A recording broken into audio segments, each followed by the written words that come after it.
Aujourd'hui, je veux parler de l'équilibre de la foi. L'équilibre de la foi. Et je suis d'avis que si on peut enseigner sur la prière, on doit aussi enseigner sur la foi. Parce que on ne cessera pas de le dire, la meilleure façon d'apprendre à prier, c'est de prier. Mais on ne prie pas non plus n'importe comment. Et on voit les disciples de Jésus venir auprès de Jésus, lui demander à leur apprendre à prier, comme Jean-Baptiste avait appris à ses disciples aussi. Donc, je crois qu'il faut enseigner sur la prière. Et je crois aussi qu'il faut enseigner sur la foi. Bien que la foi se vit, la foi se pratique, la foi est démonstrative, mais il faut aussi enseigner sur la foi. Et comme tout est grâce et tout est foi, la grâce et la foi vont de pair. On parle beaucoup de la grâce, on enseigne sur la grâce, mais aussi il faut parler, enseigner sur la foi pour que nous puissions véritablement voir la main de Dieu, la manifestation de Dieu dans nos vies. Et je crois qu'on va prendre le temps d'enseigner aussi sur la foi, les principes de la foi, les caractéristiques de la foi, la nature de la foi, le combat de la foi et toutes ces choses. Nous allons enseigner là-dessus pour que, en fait, nous soyons des chrétiens forts, équilibrés. Cela est très important. La foi est nécessaire dans notre approche de Dieu. La foi n'accomplit rien, Dieu plutôt n'accomplit rien avec nous sans passer par notre foi. Je reprends, Dieu n'accomplit rien dans notre vie sans passer par notre foi. Et la Bible dit dans Hébreux chapitre 11, verset 6, que sans la foi, il est impossible d'être agréable à Dieu. Il faut que ceux qui s'approchent de Dieu croient d'abord que Dieu existe et il récompense ceux qui le cherchent. Tout est par la grâce et tout est par la foi. La foi est primordiale, la foi est essentielle. La foi, c'est l'outil, la foi, c'est le moyen de saisir la grâce. Parce que l'amour a tout donné, la grâce a disposé, l'amour a donné, mais la foi saisit. Donc tout ce que la grâce a disposé, tout ce que l'amour a donné, c'est la foi qui saisit.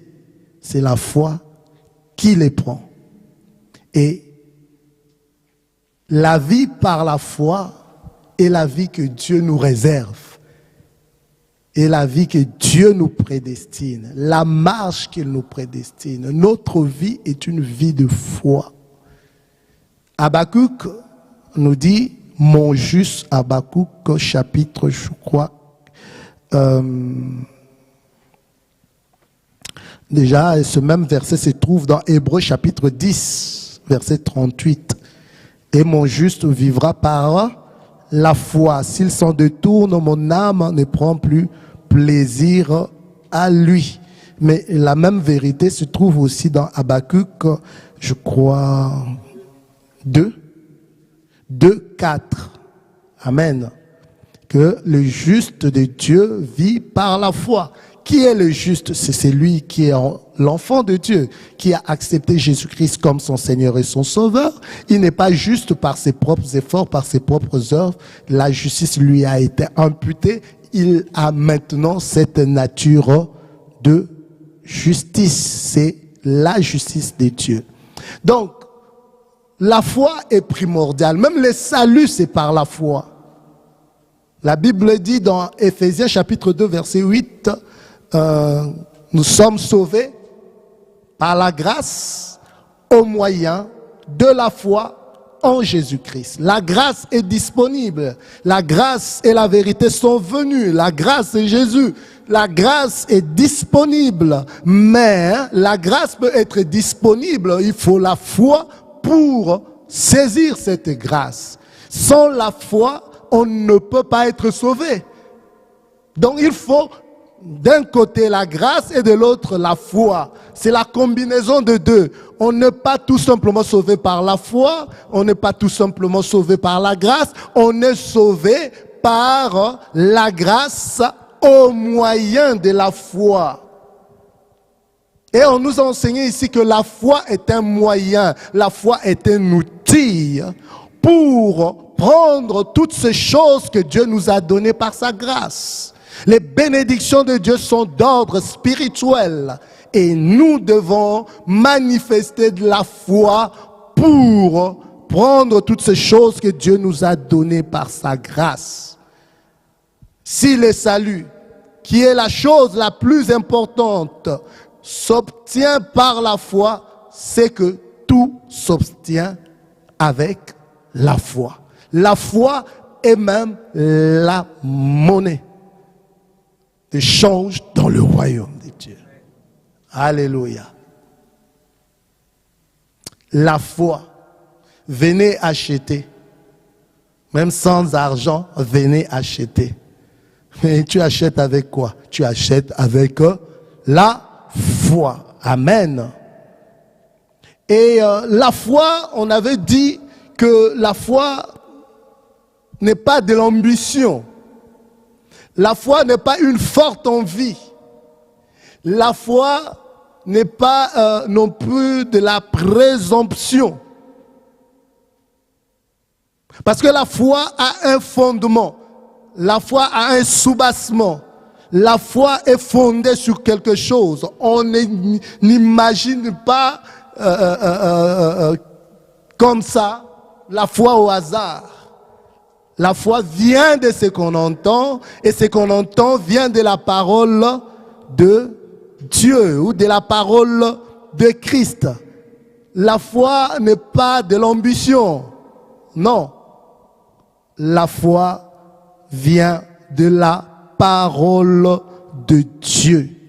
Ça, c'est très, très, très, très important. Nous devons retenir cela. Et sans la parole de Dieu, on ne peut pas avoir de la foi. Donc, il y a un rapport entre la foi et la parole de Dieu. Donc, sans la parole de Dieu, on ne peut pas avoir de la foi. Mais il y a aussi une foi naturelle. Tout le monde a cette foi naturelle. Même les oiseaux aussi ont cette foi. Parce qu'un oiseau peut aller se poser sur une branche. Quand il va se poser sur la branche, l'oiseau ne pense pas qu'il va tomber. C'est-à-dire qu'il a manifesté une certaine foi. Et chaque homme a cette foi naturelle. Mais il ne s'agit pas ici de la foi naturelle. Il s'agit de la foi spirituelle. La véritable foi vient de la parole de Dieu. Et la foi doit devenir notre style de vie. Mon juste vivra par la foi. C'est-à-dire pour Dieu, tu vis quand tu as la foi. Quand tu n'as pas la foi, tu ne vis pas. La vie avec Dieu, c'est une vie de foi. Donc la foi est nécessaire dans notre approche de Dieu. Mais nous avons lu Hébreux chapitre 11, que nous allons relire. Hébreux chapitre 11.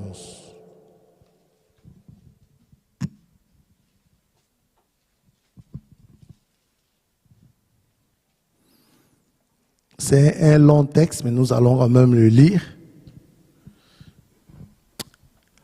Or, la foi, Hébreux chapitre 11, or la foi est une ferme assurance des choses qu'on espère et une démonstration de celles qu'on ne voit pas. Pour l'avoir possédée, les anciens ont obtenu un témoignage favorable parce qu'ils ont possédé la foi. Voilà pourquoi ils ont obtenu un témoignage favorable. Donc, si tu veux obtenir un témoignage favorable, il faut quoi? Il faut la foi. C'est par la foi que nous reconnaissons que le monde a été formé par la parole de Dieu, en sorte que ce qu'on ne voit pas, ce qu'on voit n'a pas été fait des choses visibles. Donc la seule chose qui peut nous prouver, qui peut nous faire dire que le monde, tout ce qu'on voit là, a été formé par la parole de Dieu, c'est la foi. Sans la foi, on ne peut pas avoir cette assurance-là. Les scientifiques diront, donne-moi les preuves, prouve-le-moi. Alléluia. Mais la foi te fait dire au-dedans de toi, tu as une ferme conviction que Dieu existe.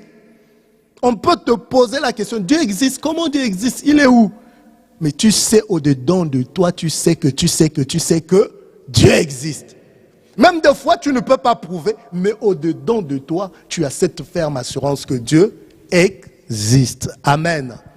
C'est par la foi qu'Abel offrit à Dieu un sacrifice plus excellent que celui de Caïn. Et c'est par elle qu'elle fut déclarée juste, Dieu approuvant ses offrandes, et c'est par elle qu'il parle encore quoique mort. C'est par la foi qu'Enoch fut enlevé pour qu'il ne vit point la mort et qu'il ne parut plus parce que Dieu l'avait enlevé.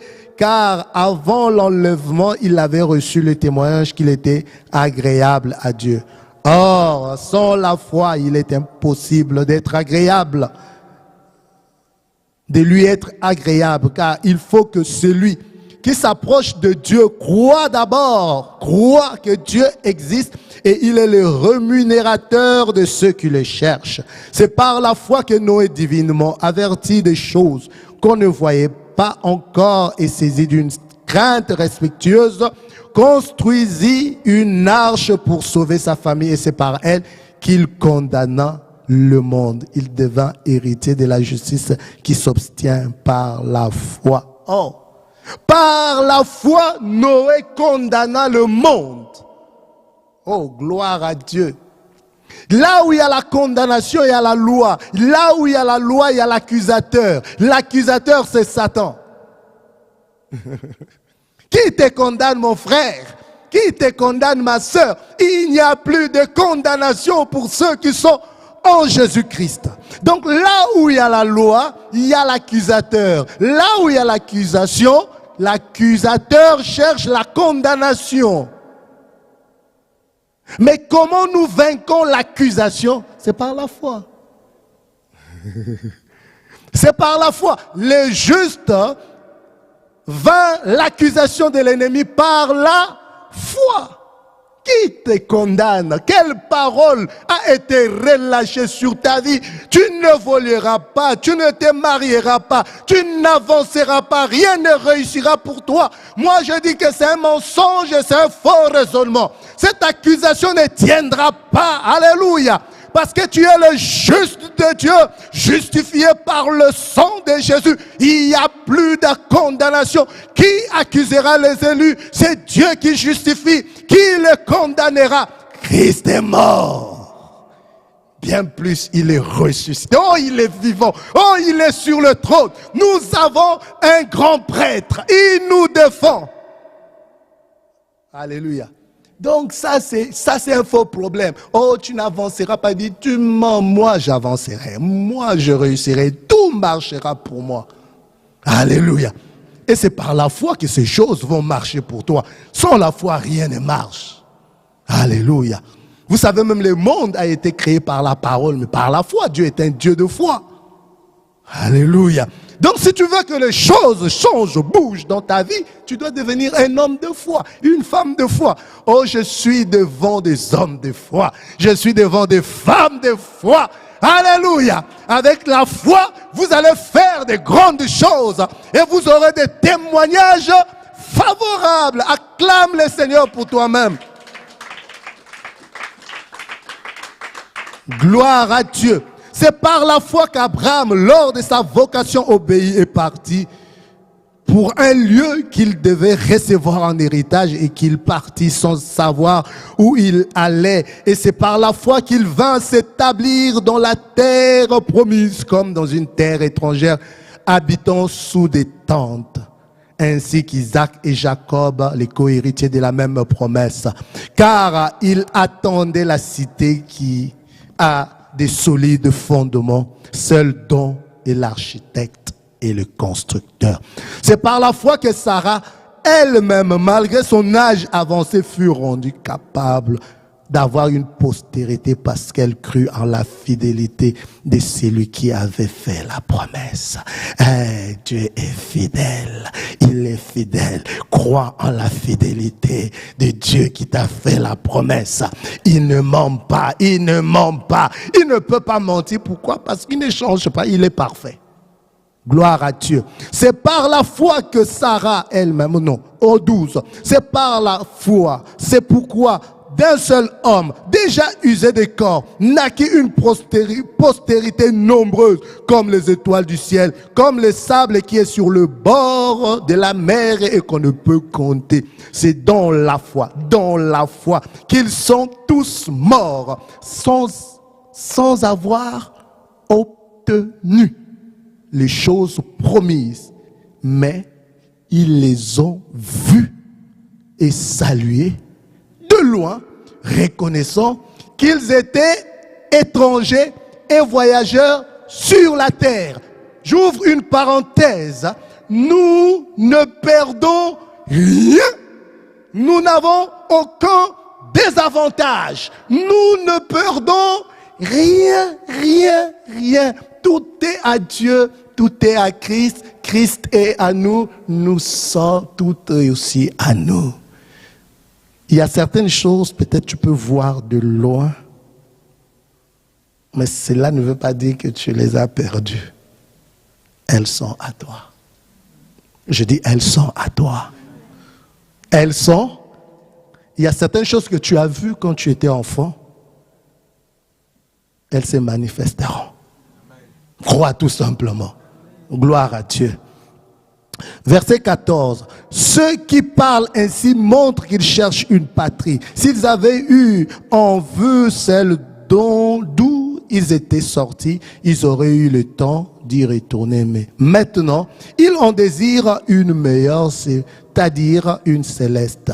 C'est pourquoi Dieu n'a pas honte d'être appelé leur Dieu, car il leur a préparé une cité. C'est par la foi qu'Abraham offrit Isaac lorsqu'il fut mis à l'épreuve et qu'il offrit son fils unique, lui qui avait reçu les promesses et à qui il avait été dit, en Isaac sera nommé pour toi une postérité. Il pensait que Dieu est puissant comme pour ressusciter les morts, aussi le recouvra-t-il par une sorte de résurrection. C'est par la foi qu'Isaac bénit Jacob et Ésaü en vue des choses à venir. C'est par la foi que Jacob, mourant, bénit chacun des fils de Joseph et qu'il adora appuyé sur l'extrémité de son bâton. C'est par la foi que Joseph, mourant, fit mention de la sortie des fils d'Israël et qu'il donna des ordres au sujet de ses eaux. C'est par la foi que Moïse, à sa naissance, fut caché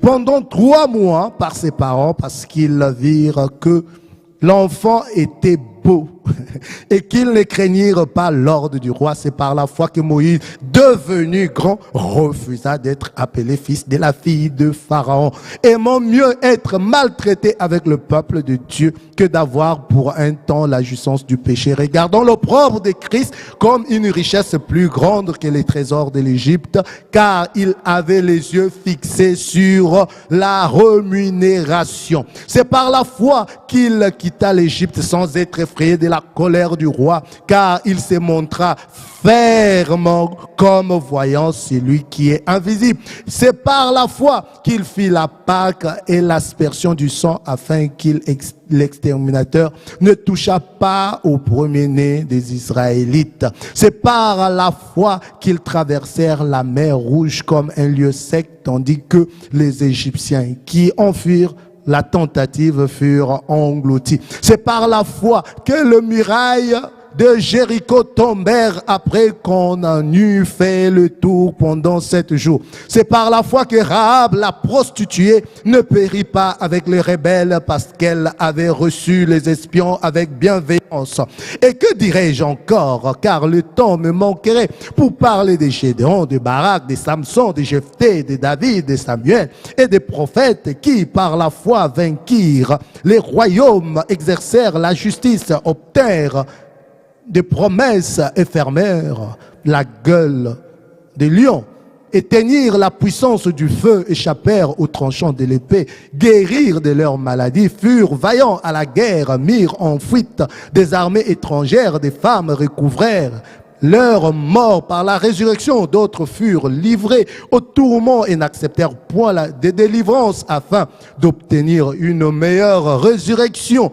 D'autres subirent les moqueries et le fouet, les chaînes et la prison. Ils furent lapidés, sciés, torturés. Ils moururent tués par l'épée. Ils allèrent ça et là, vêtus de peau de brebis et de peau de chèvre, de nuées, de tout, persécutés, maltraités. Eux dont le monde n'était pas digne, errant dans les déserts et les montagnes, dans les cavernes et les antres de la terre. Tous ceux-là, à la fois desquels il a été rendu témoignage, n'ont pas obtenu ce qui leur était promis, Dieu ayant en vue quelque chose de meilleur pour nous, afin qu'ils ne parvinssent pas sans nous à la perfection. On acclame le Seigneur.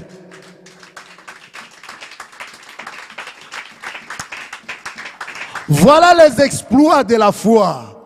Voilà ce que la foi peut faire. Mais la foi n'est pas une invention de l'homme. La foi, c'est une réaction à la révélation de Dieu. La foi vient de ce qu'on entend vient de la parole de Dieu. Mais nous voyons en lisant cette liste, cette galerie des héros de la foi, il y a quelque chose. On dirait, il y a deux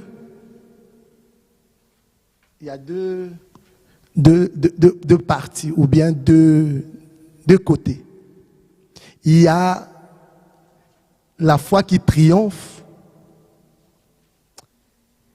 et il y a la foi qui supporte, qui persévère. Vous n'avez pas remarqué ça? Il y a la foi qui est active et il y a la foi qui est passive. Certains ont obtenu de victoires, d'autres ont supporté des choses. Donc c'est comme si la foi vient pour ajouter des choses ou donner des choses, mais la foi aussi vient pour enlever certaines choses. Dans notre génération, on parle souvent que de foi triomphante, mais quasiment pas de foi qui supporte patiemment la souffrance.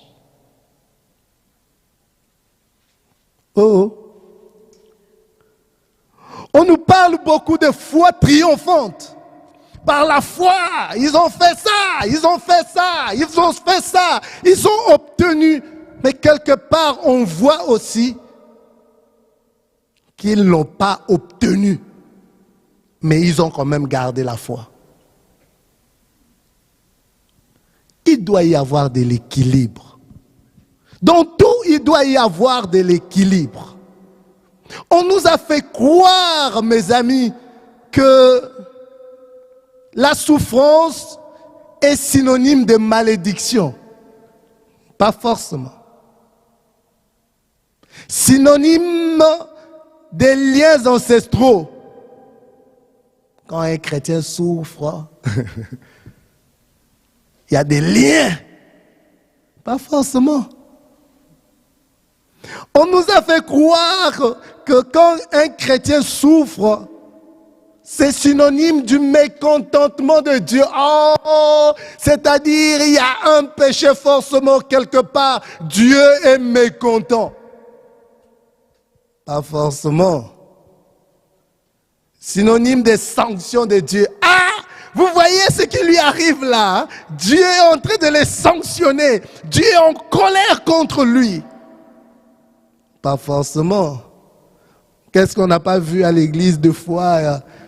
Quelqu'un vraiment s'ouvrir, passer par de moments difficiles. Et on dit, lui là, Dieu l'a abandonné. Hein? Certainement, il a fait quelque chose de terrible, de grave. Personnellement, on m'a accusé de beaucoup de choses ici. Mais il y a une fois, j'ai entendu, mais on m'a dit, il faut dire à votre pasteur là de chercher Dieu. Hein? Que Dieu l'a abandonné, que Dieu n'est plus avec lui. Il faut qu'il cherche Dieu. Hein? Ce n'est pas forcément parce que tu souffres ou bien tu passes par des moments difficiles, par des épreuves que tu manques de foi. Alléluia. Pas forcément. Parce que nous avons vu aussi ici des gens qui sont passés par des épreuves, mais la Bible dit qu'ils avaient la foi. Vous voyez, quand on parle de la grâce, c'est une faveur imméritée, non obligée. Pourquoi? Parce que c'est un don, quelque chose qu'on te donne. Tu n'as pas mérité. Quand tu mérites, ce n'est plus un don. Mais quand c'est gratuit, donc c'est la miséricorde, la compassion d'une autre personne.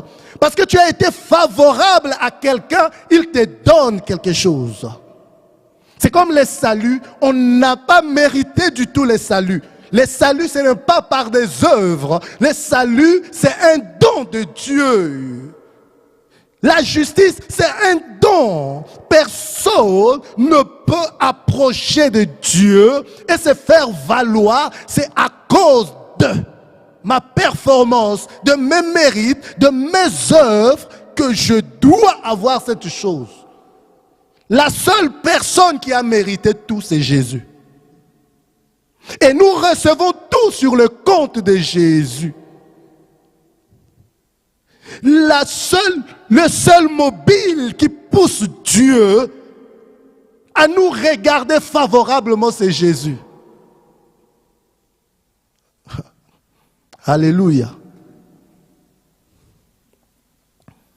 Mais la grâce, c'est aussi la force du Saint-Esprit qui nous aide à faire aisément ce que nous ne pouvons pas faire de nous-mêmes. C'est la capacité de Dieu en nous. C'est la force de Dieu fonctionnant en nous. C'est Dieu qui nous est favorable. Alléluia. C'est Dieu qui agit en nous et avec nous. Paul dit, je travaillais plus que eux tous. Toutefois, pas moi, mais la grâce de Dieu qui était avec moi. Donc s'il s'arrêtait tout simplement par je travaillais plus que tous, ça n'allait pas être bon. Hein? Ça c'est de l'orgueil. Mais il reconnaît que si je suis arrivé à travailler plus que eux tous, c'est la grâce de Dieu. Voilà pourquoi nous devons tout faire pour que la grâce de Dieu dans nos vies s'additionne, la grâce de Dieu dans nos vies se multiplie. Et comment la grâce peut se multiplier dans nos vies? C'est par la connaissance du Père et de Christ que la grâce de Dieu se multiplie dans nos vies. C'est la connaissance de Christ qui amène à ce que la grâce de Dieu soit multipliée dans nos vies. Donc, plus de connaissance de Christ, plus de grâce.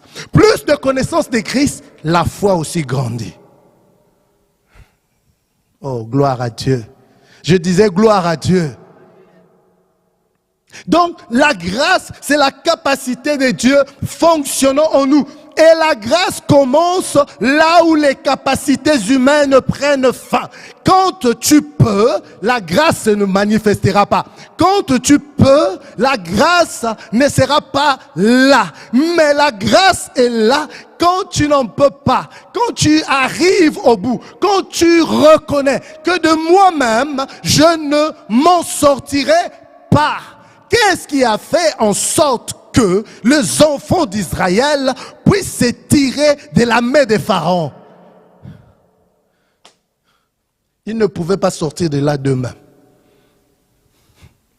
Ni était la miséricorde de Dieu, ni était la grâce de Dieu. Ils ne pouvaient pas s'en sortir. Il y a des situations dans ta vie, mon frère, dans ta vie, ma sœur, tant que tu n'arrives pas à reconnaître cela, que de moi-même, je ne m'en sortirai pas, que moi-même, je n'y arriverai pas. J'ai besoin de la grâce de Dieu. La grâce de Dieu ne se manifestera pas. Alléluia. Voilà pourquoi dans Philippiens 3, je pense, Paul dit, nous glorifions en Christ. Nous rendons notre culte à Dieu par le Saint-Esprit. Et nous ne mettons pas notre confiance dans l'homme, dans la chair. Quand tu mets ta confiance dans la chair, dans ton intelligence, dans tes capacités, tu mets ta confiance en ces choses-là, en fait, la grâce de Dieu ne se manifestera pas. Et écoutez-moi bien, la foi ne peut saisir que ce que la grâce a disponibilisé. On dit tout est possible à Dieu et tout est possible à celui qui croit. Mais il faut comprendre dans le tout là, il y a quoi? La grâce ne peut toucher que ce que la rédemption a pourvu. Je vous donne un exemple. Tu as besoin d'argent. Tu dis, je vais aller braquer cette bijouterie. J'ai la foi que si j'entre dans cette bijouterie, je braque, je deviens riche. Parce que la Bible dit, tout est possible à celui qui croit. Je crois qu'en rentrant là, en prenant des bijoux, je sortirai indemne. Mais non, la grâce, la rédemption n'a pas pourvu à ça. Mais ça fait partie de tout aussi, non?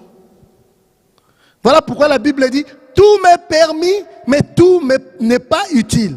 Je ne me laisserai asservir de rien. C'est ce que la rédemption a pourvu. Qu'est-ce que la rédemption a pourvu? Qu'est-ce que la grâce a pourvu?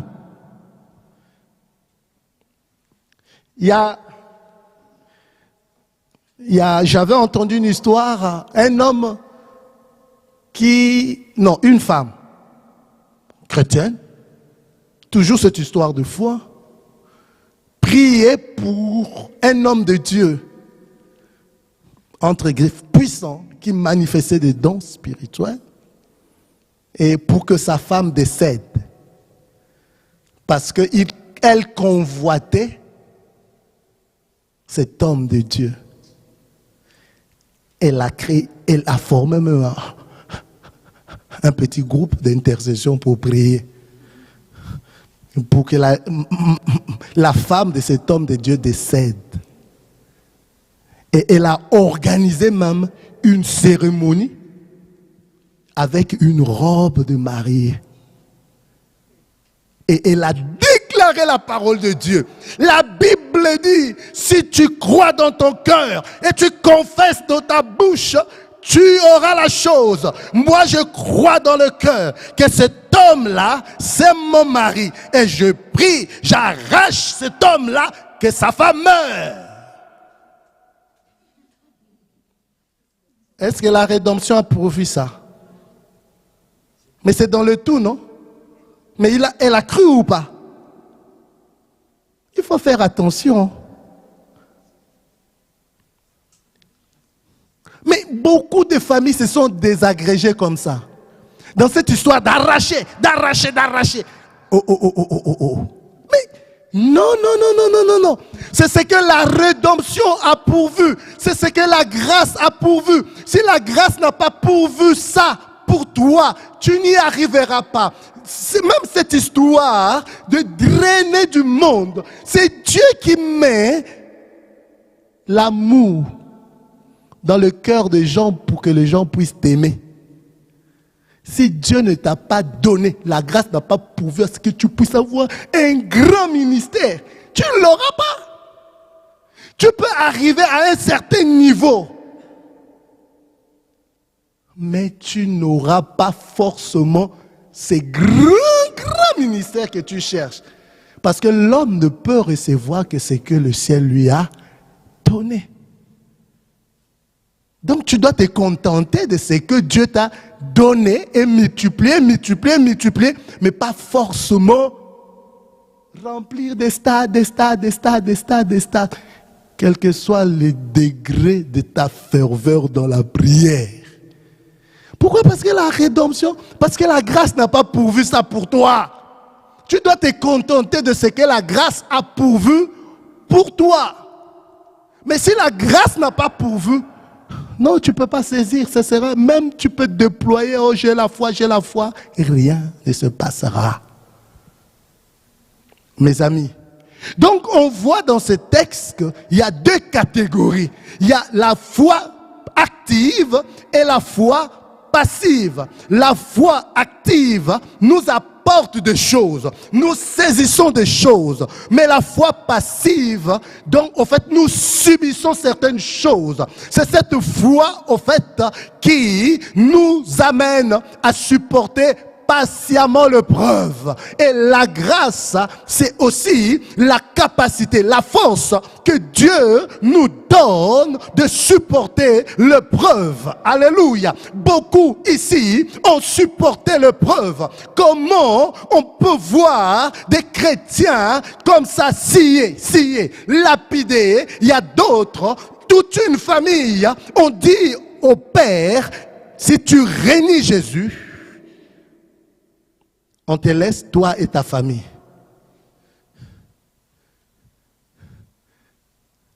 Si tu refuses, toute ta famille sera tuée.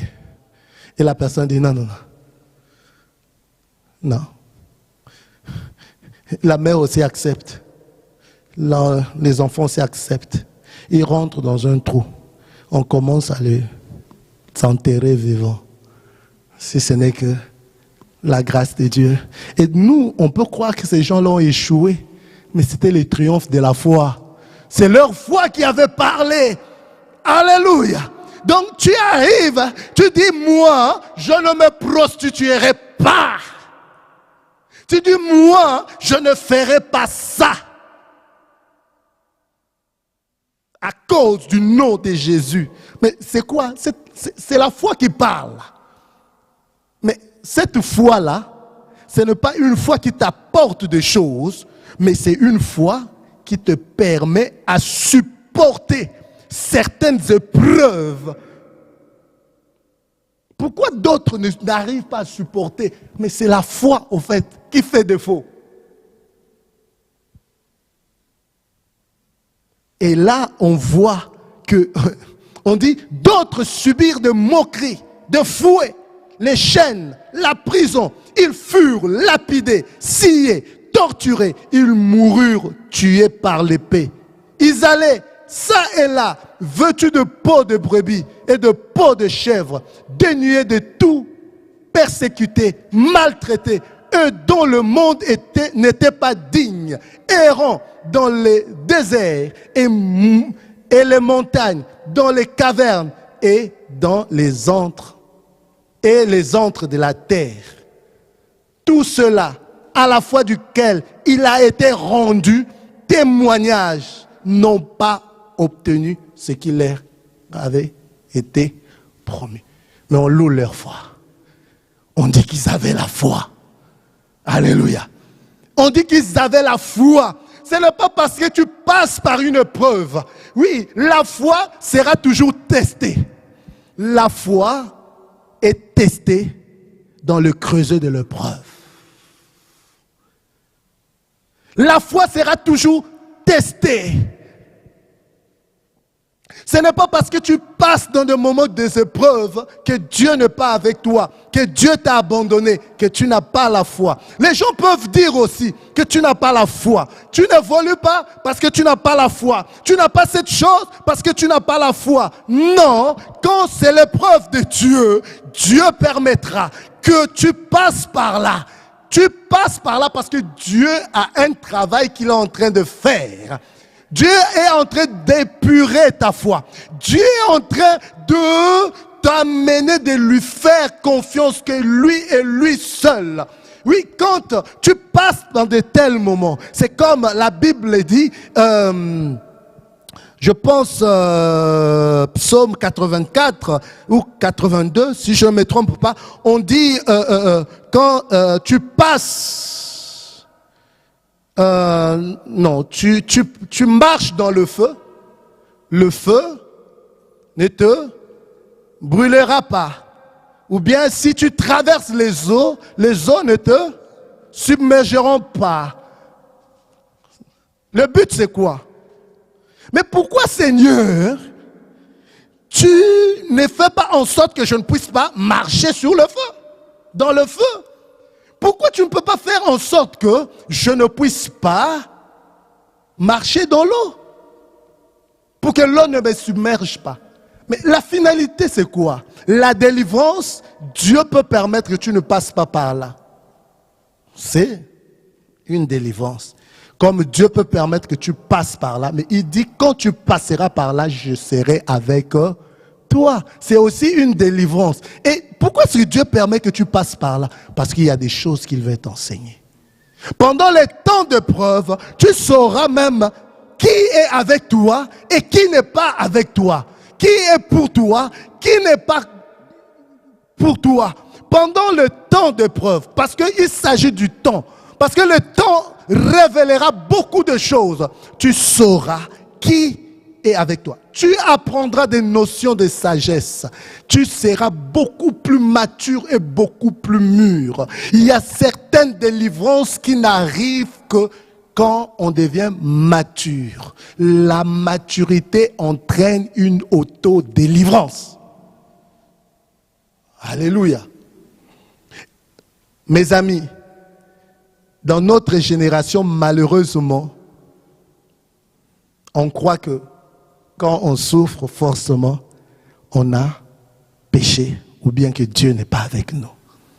Je vous ai parlé de moi, on a dit qu'il faut qu'il cherche encore Dieu, qu'il cherche encore Dieu. Pourquoi? Parce que l'Église passait par des moments d'épreuve. Mais l'Église s'est raffermie.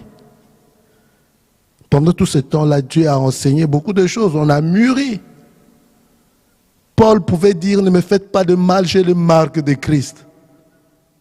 Alléluia. Il y a eu un moment où je ne faisais que pleurer, mais maintenant quasiment je ne pleure plus. Parce que je suis passé par quelque part. Je suis passé quelque part. Alléluia. La brèche aussi doit passer par des épreuves. Pendant tout ce temps de serviteur, de séminaire, il y avait un feu ici, terrible, sur cette brèche. Mais cela n'arrive pas comme ça.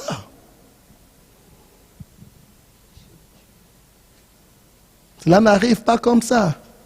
Dieu est le Dieu de préparation. Dieu prépare.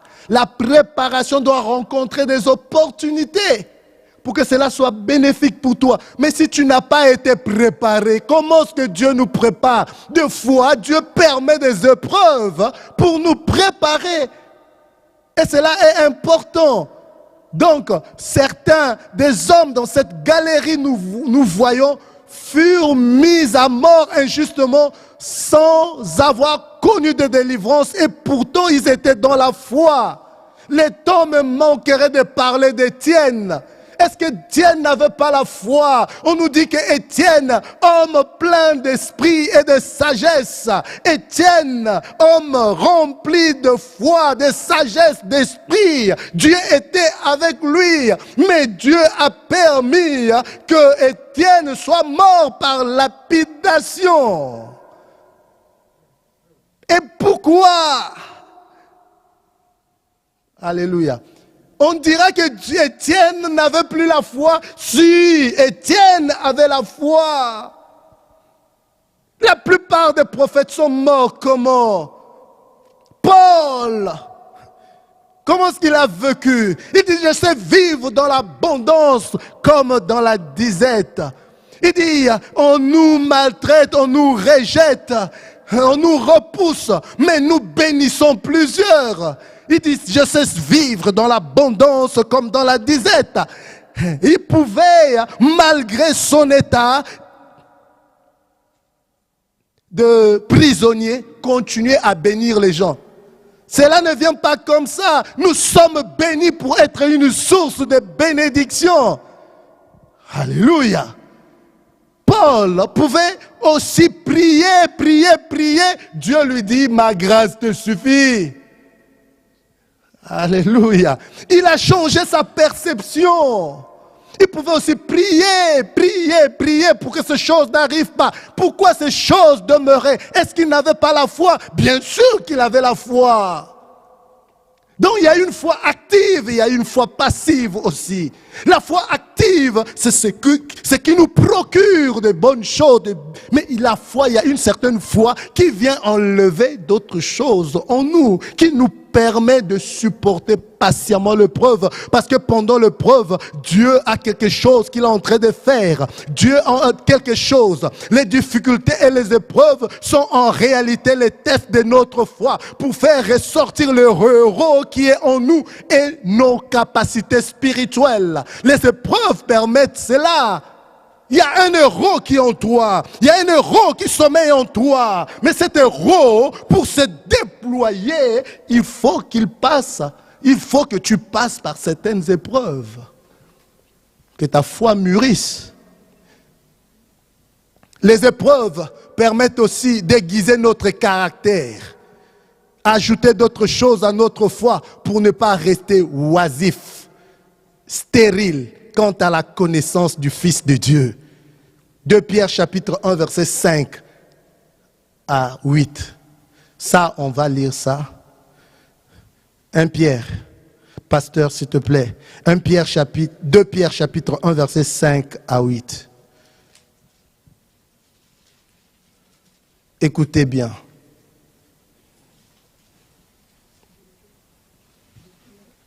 Deux Pierre chapitre 1 verset 5 à 8. 2 Pierre 1, 5 à 8. À cause de cela même, faites tous vos efforts pour joindre à votre foi la vertu. À la vertu, la science. À la science, la tempérance. À la tempérance, la patience. À la patience, la piété. À la piété, l'amour fraternel. À l'amour fraternel, la charité. Car si ces choses sont en vous, et ils sont avec abondance, elles ne vous laisseront point oisifs ni stériles pour la connaissance de notre Seigneur Jésus-Christ. Ça, c'est pour ajouter quelque chose à notre foi. Mais là où on parle foi inébranlable et tout, je pense que c'est 1 Pierre.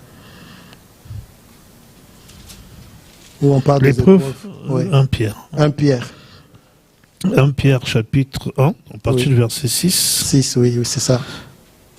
C'est là ce qui fait votre joie, quoique maintenant, puisqu'il le faut, vous soyez attristés pour un peu de temps par diverses épreuves, afin que l'épreuve de votre foi, plus précieuse que l'or périssable, l'épreuve de votre foi, plus précieuse que l'or périssable, qui cependant est éprouvée par le feu, ait pour résultat la louange, la gloire et l'honneur lorsque Jésus-Christ apparaîtra. Amen. Amen. Vous voyez, on dit l'épreuve de votre foi. Mais quelque part, on parle pour que la foi, que vous deveniez fort, inébranlable et tout ça là. C'est toujours dans 1 Pierre. Donc nous voyons que l'épreuve de notre foi a un but pour rendre notre foi beaucoup plus forte. Et aussi, quand l'épreuve vient, c'est pour que savoir si nous dépendons de Dieu ou pas. Alléluia. Ou si nous dépendons de nous-mêmes, ou nous dépendons des autres. Nous faisons confiance aux autres. C'est quand l'épreuve vient qu'on saura si on dépend des autres. Amen. Et aussi, l'épreuve, c'est nous amener à l'obéissance et à la persévérance. Sans l'épreuve, il n'y a pas l'obéissance, il n'y a pas la persévérance. Donc, deux fois, Dieu permet. Pourquoi? Pour former, pour manifester la persévérance en nous. Pour que nous devenions persévérants. Et la Bible dit, c'est par la foi et la persévérance qu'on hérite des promesses de Dieu. Et quand Dieu permet aussi ces épreuves-là, c'est pour nous amener à un autre niveau de révélation de Dieu. La foi, mes amis, ce n'est pas l'inconscience des réalités physiques. C'est la conscience d'un Dieu tout-puissant, tout-suffisant, capable, fidèle. Alléluia. C'est ça la foi. La foi, ce n'est pas tu nies des choses, des réalités physiques. Des réalités physiques sont là. Mais je sais que Dieu est tout-puissant et Dieu est tout-suffisant. La foi est vitale. La foi est essentielle. La foi est primordiale pour nous, enfants de Dieu. Notre vie est une vie de foi. Notre vie est une vie de grâce. Sans la foi, il est impossible d'être agréable. Mais il faut de l'équilibre dans la foi. Il y a la foi active, il y a la foi qui nous permet de saisir la grâce, des bonnes choses. Mais la grâce, ce n'est pas tout simplement ces bonnes choses que nous voulons là. Mais la grâce aussi fait un travail en nous. Parce que le but ultime de Dieu dans nos vies, c'est de nous amener à la ressemblance à Christ. Donc le Seigneur peut permettre certaines choses, peut permettre les épreuves, tout simplement pour que notre foi devienne solide et que nous puissions davantage lui faire confiance. Que Dieu vous bénisse.